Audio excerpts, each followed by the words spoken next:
신앙은 진지해야 합니다. 이 말은 맞죠. 하지만 진지하다는 말을 너무 무겁게만 이해하기 쉽습니다. 늘 긴장하고, 늘 실수하지 않으려 하고, 늘 정답만 말하려 하고, 늘 틀리지 않으려고 하죠. 근데 조금 뜻밖의 방향에서 창조와 진리를 이해해 볼까요? 바로 놀이입니다.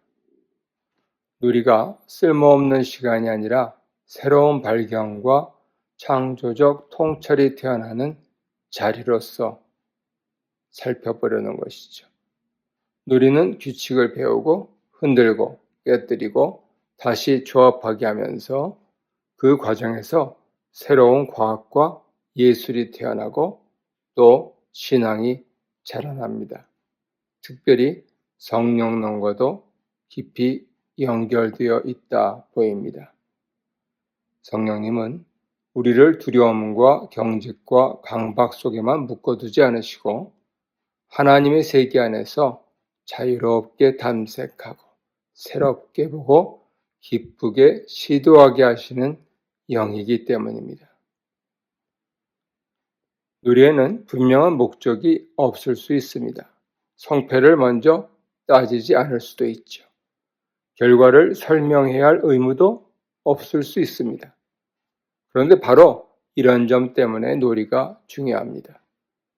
왜냐하면 놀이는 우리를 부담과 공포로부터 잠시 풀어주고 직관과 호기심과 기쁨이 작동하게 만들기 때문입니다. 그리고 바로 그 자리에서 새로운 이해가 일어나죠. 알렉산더 플레밍은 자신이 미생물을 가지고 논다고 말했습니다. 그는 연구를 전쟁처럼 하지 않았습니다. 게임처럼 했습니다. 물론 그에게도 지식과 숙련이 있었죠. 하지만 그는 거기에 갇히지 않았습니다. 익숙해진 규칙을 가지고 새로운 방식으로 실험했고 예상 밖의 반응이 나오는지 보려고 기다렸습니다. 그 열린 태도가 결국 페니실린 발견의 길을 열어주었습니다. 리처드 파인먼도 비슷합니다. 그는 학문의 무게에 눌려 물리학을 떠나고 싶을 정도로 지쳐 있었습니다.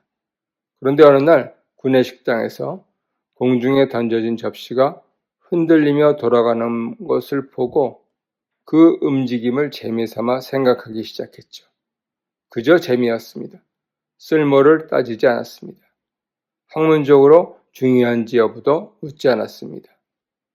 그런데 바로 그 놀이 같은 관심이 그를 다시 깊은 물리학의 세계로 이끌었고 훗날 노벨상으로 이어지는 연구의 출발점이 되었습니다. 알렉산더 콜드도 마찬가지입니다. 그는 장난감 서커스를 만들고 철사와 공과 폐품을 가지고 놀듯 작품을 만들었습니다.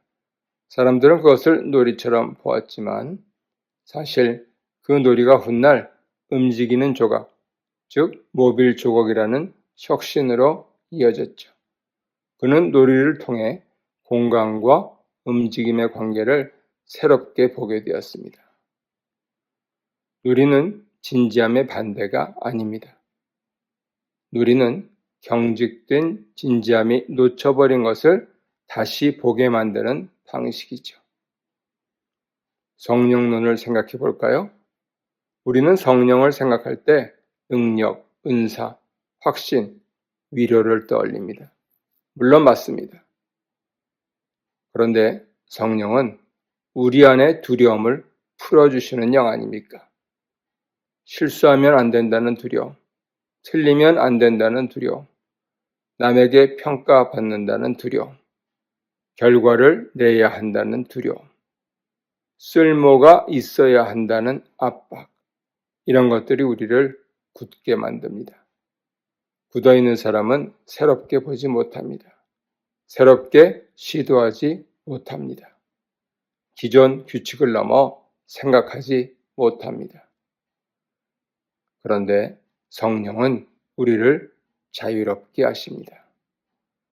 여기서 자유는 멋대로 하라는 뜻이 아닙니다. 성령의 자유는 하나님의 선하심 안에서 두려움 없이 탐색할 수 있는, 생각할 수 있는 자유입니다. 그래서 성령 안에 있는 사람은 복음을 가지고 억지로 버티기보다 복음 안에서 기쁘게 살아보기 시작합니다. 성령은 무거운 종교심만 더하시는 분이 아니라 하나님의 자녀답게 기쁨과 자유 속에서 살게 하시는 분이죠. 예수님은 하나님 나라가 어린아이 같은 자들의 것이라 하셨습니다. 이 말씀은 단순히 순진해야 한다는 뜻을 넘습니다.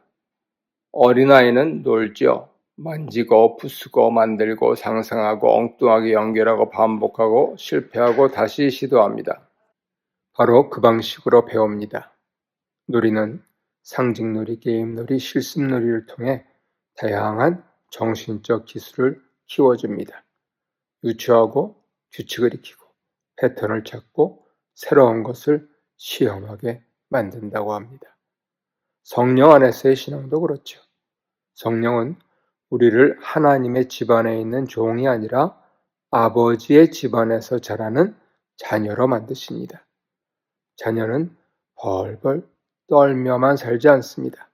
배우고 넘어지고 다시 일어나고 기뻐하고 놀라고 다시 시도합니다. 그래서 성령 충만한 삶은 언제나 얼굴이 굳어있는 삶이 아닙니다.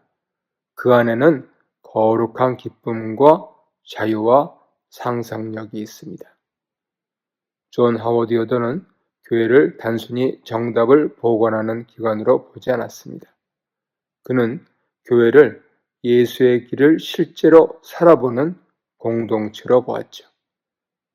이 점에서 놀이 개념은 요더의 교회론과 잘 연결됩니다. 세상은 늘 힘의 규칙, 경쟁의 규칙, 보복의 규칙, 효율의 규칙으로 움직입니다. 그런데 교회는 그와 다른 규칙을 살아봅니다. 원수를 사랑한다. 폭력 대신 화해를 택한다.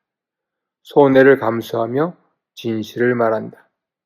힘보다 섬김을 선택한다. 이는 단지 명령을 외우는 일이 아닙니다. 새로운 질서를 실제로 살아보는 실험적 순종입니다. 물론 요더의 제자도는 결코 가벼운 장난이 아닙니다. 아주 진지한 순종이지요. 하지만 동시에 세상이 상상하지 못하는 삶의 규칙을 하나님의 영 안에서 실제로 시도해보는 자유이기도 합니다.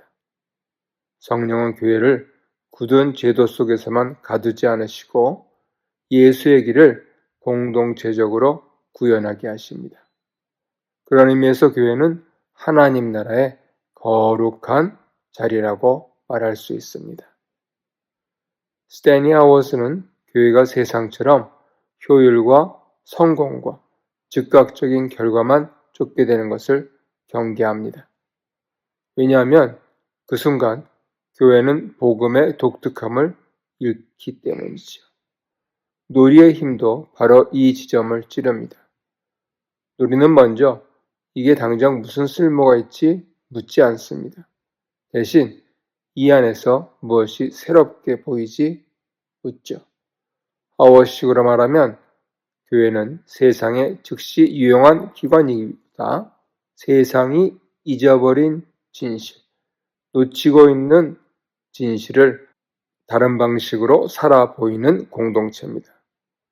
예를 들어 용서는 효율적이지 않을 수 있습니다. 인내는 빠른 결과를 내지 못할 수 있습니다. 기도는 생산성 없어 보일 수 있습니다. 예배는 실용적 없음으로 보일 수 있습니다. 하지만 바로 그 쓸모없어 보이는 실천들 속에서 하나님의 진실, 하나님의 능력이 드러납니다. 성령은 우리를 결과만 쫓는 사람으로 만들지 않으시고 예수님 이야기 안에서 다르게 보고 다르게 반응하고 다르게 살아가게 하십니다. 그것이 바로 거룩한 자유입니다. 꼭 말해야 할 것이 있습니다.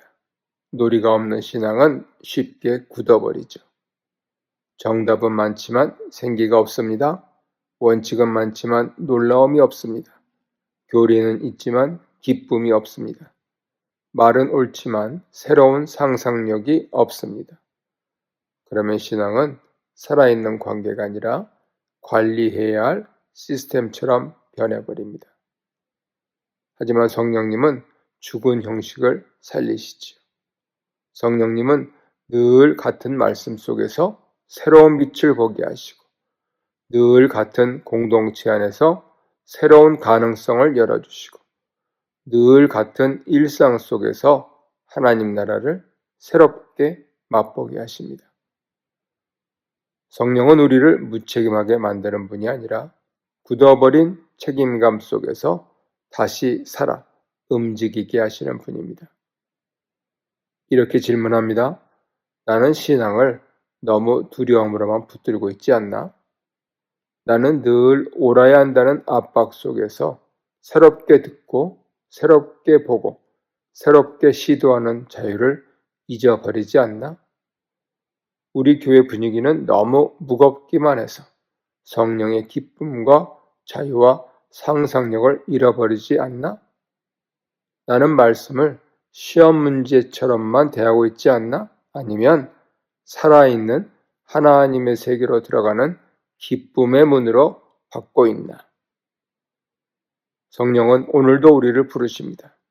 굳어있지 말라고, 두려움으로만 살지 말라고, 하나님의 선하심 안에서 다시 보고, 다시 시도하고, 다시 기뻐하라고요. 정리합니다. 성령님은 우리를 두려움과 경직에서 풀어주시고 하나님 나라의 자유 안에서 새롭게 보고 새롭게 시도하고 기쁘게 살아가게 하시는 분입니다. 플레밍의 발견도, 파인먼의 통찰도, 골더의 혁신도 놀이 같은 자유 속에서 자라났습니다. 요다의 말처럼 교회는 세상과 다른 질서를 실제로 살아보는 공동체고, 하워스의 말처럼 세상의 효율 논리를 넘어서 교회는 예수님 이야기 안에서 다르게 살아가도록 부름받았습니다. 그런 만큼 신앙은 무겁기만 해야 하는 것이 아닙니다. 신앙은 성령 안에서 자유와 기쁨과 상상력으로 하나님의 세계를 살아보는 것이죠. 성령은 우리를 겁주기만 하지 않으십니다. 성령은 우리를 자유롭게 하십니다. 오늘도 두려움보다 기쁨으로, 경직보다 자유로 하나님 나라를 살아내시는 하루가 되시기를 바랍니다.